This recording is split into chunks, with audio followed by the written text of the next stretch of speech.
ನಮಸ್ಕಾರ.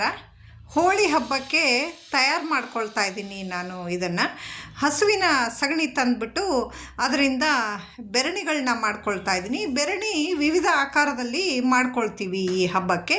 ಹೋಳಿಕಾ ಥರ ಇರೋ ಒಂದು ಬೆರಣಿ, ಪ್ರಹ್ಲಾದನ ಥರ ಇರೋ ಒಂದು ಬೆರಣಿ, ಮತ್ತು ಹೋಳಿಕಾಗೆ ಹಾಕೊಳ್ಳೋದಕ್ಕೆ ಅಂತ ಹೇಳಿಬಿಟ್ಟು ಬಳೆ, ಮತ್ತು ಹೋಳಿಕಾದು ಕಾಲಿನ ಗೆಜ್ಜೆ ಅಂತ ಈ ಥರ ವಿವಿಧ ಆಕಾರದ ಬೆರಣಿಯನ್ನು ಮಾಡ್ಕೊಳ್ತೀವಿ ನಾವು. ಈ ಹಬ್ಬಕ್ಕೆ ಇರುವಂತಹ ಪೌರಾಣಿಕ ಹಿನ್ನೆಲೆ ಮತ್ತು ಧಾರ್ಮಿಕ ಹಿನ್ನೆಲೆ ಜೊತೆ ವೈಜ್ಞಾನಿಕ ಹಿನ್ನೆಲೆ ಏನಪ್ಪ ಅಂತ ಹೇಳಿದ್ರೆ, ವಾತಾವರಣದಲ್ಲಿರುವಂತಹ ಬ್ಯಾಕ್ಟೀರಿಯಾ ವೈರಸ್ಸನ್ನು ನಾಶ ಮಾಡಬಹುದು ಈ ಥರ ಸಗಣಿಯಿಂದ ಮಾಡಿದ ಬೆರಣಿಯನ್ನು ಸುಡೋದ್ರಿಂದ. ಮತ್ತು ವಾತಾವರಣದಲ್ಲಿ ಧನಾತ್ಮಕ ಶಕ್ತಿ ಹೆಚ್ಚಾಗುತ್ತೆ ಇದರಿಂದ, ಮತ್ತು ಎಲ್ಲರಿಗೂ ಆರೋಗ್ಯಕ್ಕೆ ಒಳ್ಳೆಯದು ಅಂತ ಹೇಳಿಬಿಟ್ಟು ಈ ಥರ ಮಾಡ್ತೀವಿ. Thank you for watching.